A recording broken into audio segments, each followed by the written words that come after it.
Merci. Tu sais, Michel, je me rends compte que depuis le temps que je viens ici, j'ai toujours pas vu ton visage. Est-ce que c'est parce que t'as une sale gueule? Bah non, c'est parce que je suis hors champ. Ah oui. Attends, quoi?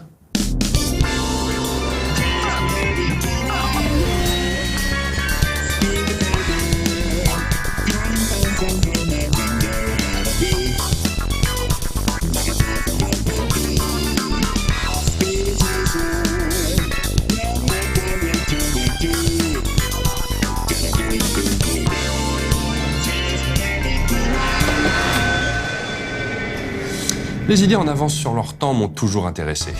Et je ne suis pas peu fier d'en compter un certain nombre dans mon carnet. Mais comme celle-ci, de Bruno Smadja, cet ancien de chez MCM qui, après avoir stoppé ses activités télévisuelles, a bossé pendant quelques mois chez un grand constructeur de téléphones portatifs. C'est là qu'il a l'idée de créer un festival de courts-métrages filmés justement au téléphone portatif. Vous avez suivi ça. Je me rappelle assez de mon ennui atroce dans ce job en banlieue parisienne, dans cette boîte qui n'avait rien des caractéristiques de ce dont je pouvais rêver professionnellement.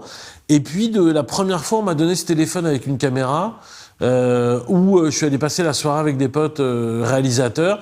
Je leur ai dit, regardez, touchez, essayez, dites-moi ce que vous en pensez. Et puis, on a commencé à imaginer des plans, si on était accroché sous un skateboard, si on s'accrochait à d'autres endroits, comment on pouvait filmer, comment on pouvait imaginer, quelles histoires on pouvait raconter avec ce téléphone, qui était soit l'histoire du téléphone, soit des histoires avec des plans que permettait le téléphone. Enfin voilà, donc il y a eu tout de suite une excitation, une stimulation.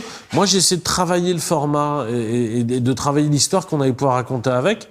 Et puis avec cette intuition, mais qui est pas, qui est une intuition, c'est que la technologie allait se développer, allait devenir moins chère, et du coup, le téléphone mobile étant déjà à l'époque dans beaucoup de poches, et on comprenait qu'il allait être dans toutes les poches, là c'était juste le téléphone qui allait avoir une capacité supplémentaire. Il avait déjà l'appareil photo qui commençait à être pas mal, il allait avoir la capacité de faire de la vidéo, et tout le monde allait avoir la capacité de faire de la vidéo pour pas très cher.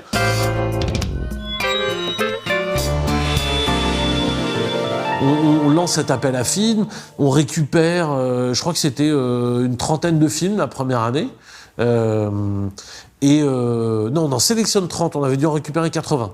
On en sélectionne une trentaine, et puis on découvre dans cette sélection un collectif avec qui bien sûr on est toujours en contact, mais avec qui on a beaucoup travaillé, et puis qui eux-mêmes ont fait beaucoup de chemin, qui est le comité de la claque.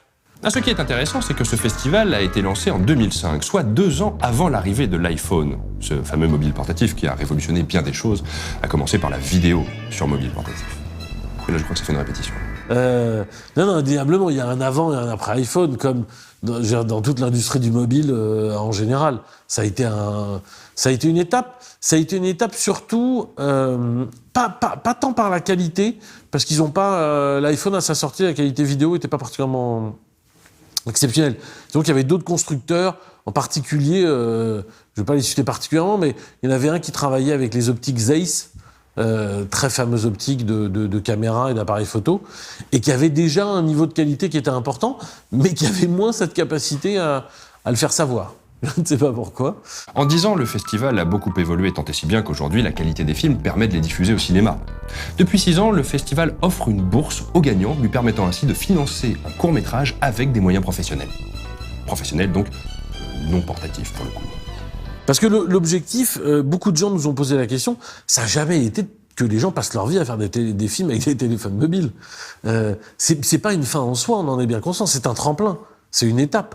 Mais comme on est dans un art industriel qui demande d'avoir un investissement financier, on sait qu'on donne pas de l'argent tout de suite à des gens qui n'ont pas fait leurs preuves. D'où le court-métrage pour atteindre le long-métrage et ainsi de suite. Et donc on sait que ces réalisateurs qui y participent, leurs rêves, leurs fantasmes et leur volonté la plus forte, c'est d'aller faire un long-métrage. Mais sauf qu'il y a des étapes. Et nous, on est simplement une de ces étapes.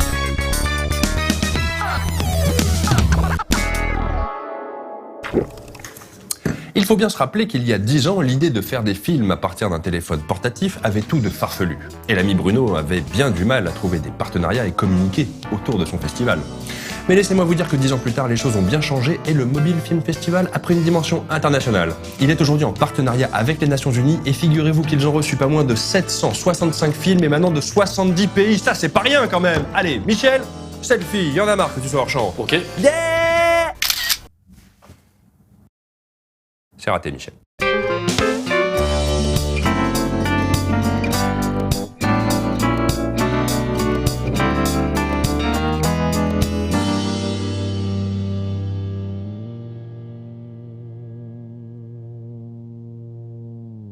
On a eu la 10e édition qui était au mois de janvier cette année.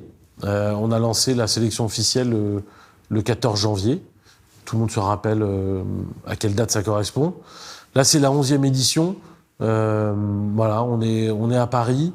On est au cœur de tout ça et au cœur avec nos concitoyens, nos amis, tous les gens avec qui on partage cette vie. Et puis l'universalisme encore du projet cette année.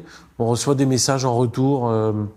Des gens qui ont envoyé des films du monde entier, d'Inde, du Brésil, d'Iran, comme je le disais, et de partout ailleurs. Et en tout cas, voilà, on est là, il y en aura une 12e, et on continuera à être debout pour continuer à défendre la culture, à défendre ses valeurs et à continuer à raconter des jolies histoires avec des téléphones mobiles.